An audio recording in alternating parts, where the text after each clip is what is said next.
जब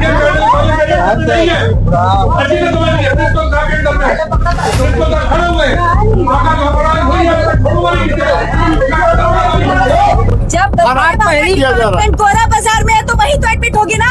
इसमें मेरा डायरेक्टली कोई कंट्रोल नहीं है।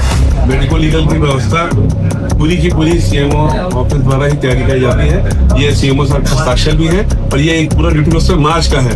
ऐसा ड्यूटी रोस्टर पिछले करीब 2 सालों से बन रहा है। ये 5 साल पहले ये जो महिला अस्पताल और पुरुष अस्पताल ये बच्चों को पढ़ने के लिए मेडिकल कॉलेज में चले गए। इनका एडमिनिस्ट्रेटिव कंट्रोल, फाइनेंशियल कंट्रोल, इनकी ड्यूटी लगाना, इनके डॉक्टर्स सब हमारे प्रिंसिपल साहब और मुख्य चिकित्सा अधिकारियों को अंडर में आते हैं। FIR दर्ज हो गया।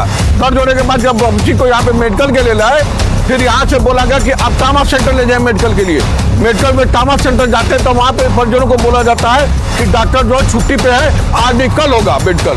मेडिकल लीगल हो गया, अभी हो रहा है। अभी करीब 1:15 बजे करीब आया है। यानी कि कल 10 बजे की घटना है और आज ये करीब 15 घंटे के बाद उसका मेडिकल लीगल हो।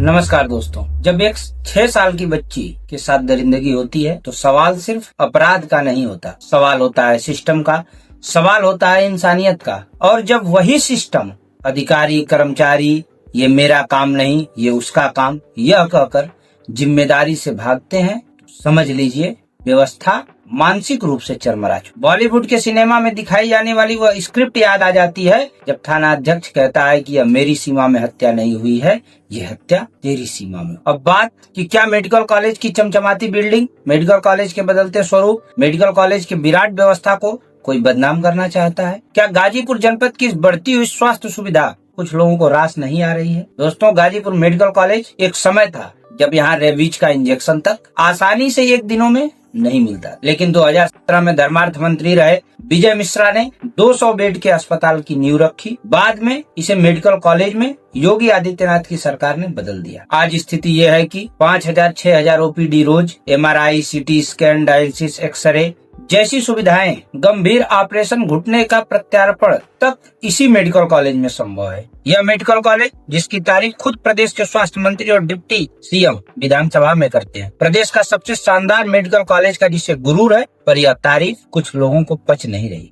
घटना नंदगंज थाना क्षेत्र की है। एक 6 साल की बच्ची के साथ दरिंदगी जैसा जघन्य अपराध होता है। गरीब माता पिता सीधे मेडिकल कॉलेज पहुँचते हैं, प्राथमिक इलाज होता है, कोई गंभीर शारीरिक दिक्कत नहीं थी, लेकिन फिर शुरू होता है असली संघर्ष। माता पिता FIR दर्ज करवाने थाने में जाते हैं, थाने में से कहा जाता है मेडिकल कराओ, फिर वही बच्ची मेडिकल कॉलेज वापस लाई जाती है। अब इस मेडिकल कॉलेज में जो होना चाहिए था तुरंत मेडिको लीगल यानी मेडिकल परीक्षण, लेकिन उसमें टाल मटोल हुआ। CMO फोन नहीं उठाते, डॉक्टर जिम्मेदारी से बचते हैं, ट्रामा सेंटर में टाल मटोल, ये मेरा काम नहीं कल आना वाली मानसिकता। माता पिता बच्ची को लेकर महिला हॉस्पिटल से ट्रामा सेंटर तक भटकते हैं। शाम होते होते मामला बढ़ता है।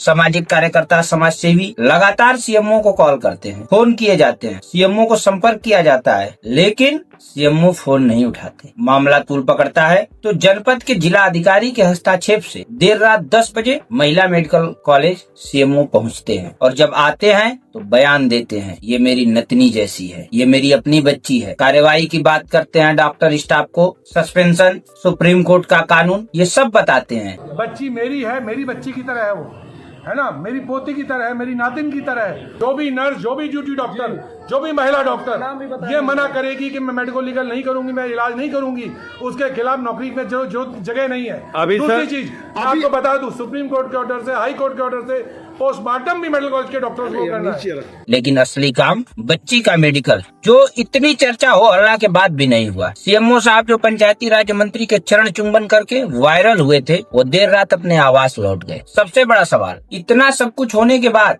उस मासूम बच्ची का मेडिकल अगले दिन दोपहर 2 बजे होता है, यानी लगभग 18 से 20 घंटे की देरी। जबकि ऐसे मामले जिसमें हर मिनट बेहद महत्वपूर्ण है। अब सवाल ये है कि क्या कोई इस मेडिकल कॉलेज की छवि खराब करना चाहता है, या फिर अधिकारों की लड़ाई, वर्चस्व की जंग, क्षेत्र की राजनीति, अधिकारियों का अहंकार, ये सब मिल करके एक मासूम को न्याय से दूर कर रहा है। क्या स्वास्थ्य जैसी बुनियादी सेवा में भी वर्चस्व की राजनीति चलेगी? इस पूरे मामले में जरूरी है कि किस डॉक्टर की ड्यूटी ट्रामा सेंटर में थी जिसने मेडिकल टाला, किस स्टाफ ने जिम्मेदारी नहीं निभाई, CMO ने देर क्यों की, जिस डॉक्टर की ट्रामा सेंटर में ड्यूटी थी, जिन्होंने बच्ची को वापस किया, इन सब मामलों की जांच हो, दोषियों पर सख्त कार्रवाई हो। ये सिर्फ घटना नहीं है, ये उस सिस्टम का आईना है। जब एक बाप अपनी बेटी को लेकर दर दर भटकता है और अधिकारी मेरा क्षेत्र तेरा क्षेत्र ये करते हैं, तो ये सिर्फ लापरवाही नहीं, ये संवेदनहीनता की पराकाष्ठा है। राजनीति बाद में कीजिए, पहले इंसानियत निभाइए, क्योंकि एक 6 साल की बच्ची आपकी फाइल, आपका क्षेत्र, आपकी कुर्सी, ये सब कुछ नहीं समझती। इसके लिए ये सब कुछ मायने भी नहीं रखता। अगर आप भी मानते हैं कि ऐसे मामले में सख्त कार्रवाई होनी चाहिए, तो इस वीडियो को शेयर करें, ताकि एक गरीब माँ बाप की आवाज दब न सके, बल्कि सिस्टम तक पहुँचे। जय हिंद।